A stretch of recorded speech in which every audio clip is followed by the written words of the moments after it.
Yeah, I mean, great tournament, great level, even including today. Of course, a bit disappointed to not have couple of moments where I could have played better. But Yannick is a tremendous player, so tough to play against. So in general, happy with the week and looking forward for more tennis like this. Hi, Yannick. No problem, don't worry. It's all good. It happens. Daniel, the fact is, during this tournament, maybe you gain again the confidence that you can face Yannick and Carlos, and because you have found something in your game, some improvement that maybe other players don't have the strength to do, and maybe you find a new pleasure playing against them. Yeah, I mean, pleasure. I said that last year I didn't play any of them because I played bad, so I was losing before facing them. So I'm happy that this tournament I played good enough to beat all the other guys first, and then even good enough to beat Carlos, and then face Yannick. So that's going to be my goal, not focus on them too much exactly, but focus on improving myself, improving my game, trying to beat all the other guys. And then, as I said yesterday, whenever you have Carlos and Yannick in the tournament, which is going to probably be the case in Miami, there is a big chance you're going to meet one of them in semis, and if you play unbelievable, then one of them in the final. So that's a goal, and that's what I'm going to try to continue doing. Daniel, hard luck today. Thanks. We are looking for players to step up and challenge Carlos and Yannick on a more regular basis. Do you feel you have the confidence now to perhaps be that guy? Tough to say because I lost a lot of matches against them, and I did lose again today against Yannick. And I know that I can be a good tennis player, and I will try my best to whoever is on the other side of the net, maybe it's Carlos and Yannick, maybe it's someone else. I'll just try to play some good tennis, which I proved I can do again here, Dubai, Brisbane.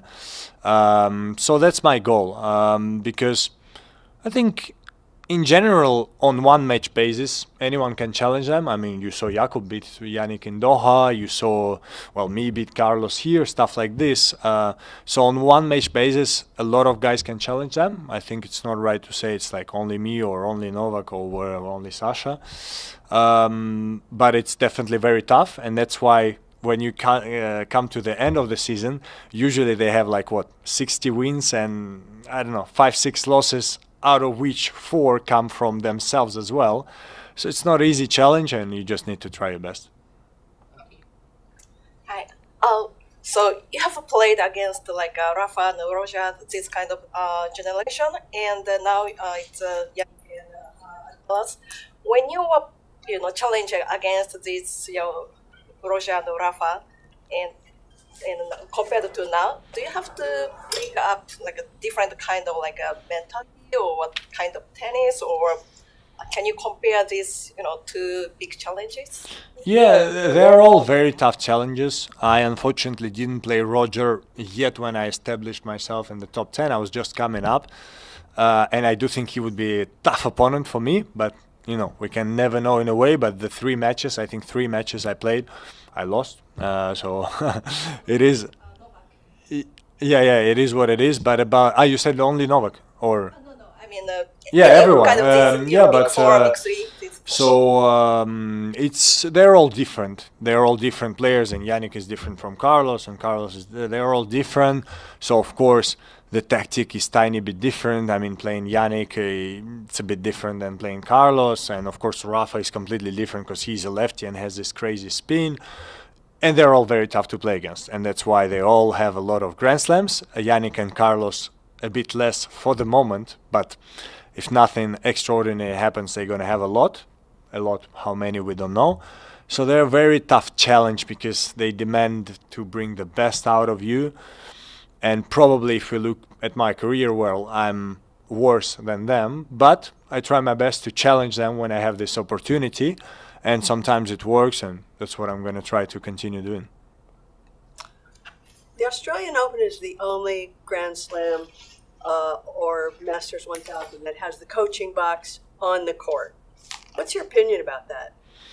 I think it doesn't matter too much, because if you saw like me or Carlos playing, even with the coaches a bit further, they still can talk to you and you can hear them. So like I think, is there maybe a tournament where they're really further away? Dubai was like this before, but still, like if you scream, you can.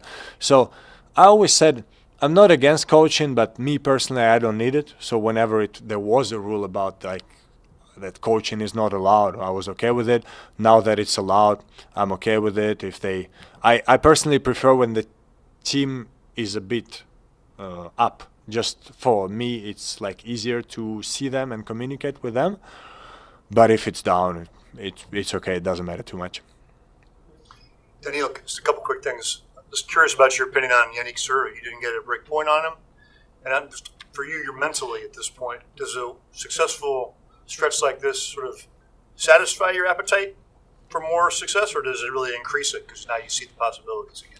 It's a sweet, bitter feeling, because to beat Carlos yesterday, I mean, it feels like a win of the tournament, especially for me. I lost a lot against him, but that's not the reality. You know, there is a final to play. I had my opportunity, small opportunity than the first set, bit bigger opportunity in the tiebreak in the second, but at the same time I was hanging by not big margins in the whole set. So it is what it is. It's like a bittersweet feeling where it feels good to do what I did this week. But of course I wanted to try to push even more, but it's tough. And as you said, he was serving phenomenal. I do think that basically starting from the first match that he beat me in Beijing, he did something with his team on his serve, and he's serving phenomenal. It's super tough to read. It's super tough to return, even when you read it, and not only for me, for a lot of players. So that's part of his success, and yeah, it was super tough to be on the return position today. You return in the top 10. What does it mean to you? It's a good feeling, but I always said that when I play well, I will return to the top 10, and I played well. For example, the end of the season, I was very close to finish in the year in the top 10, where there were some stretches of the year where it was horrible and I was not getting any points. So if I manage to continue this level, I will be at one point in top 10, maybe top 5. But if I lose this level, then the rankings can fluctuate. So does it mean anything special to me? No. But it's a good feeling at the same time. So, yeah, I cannot answer better.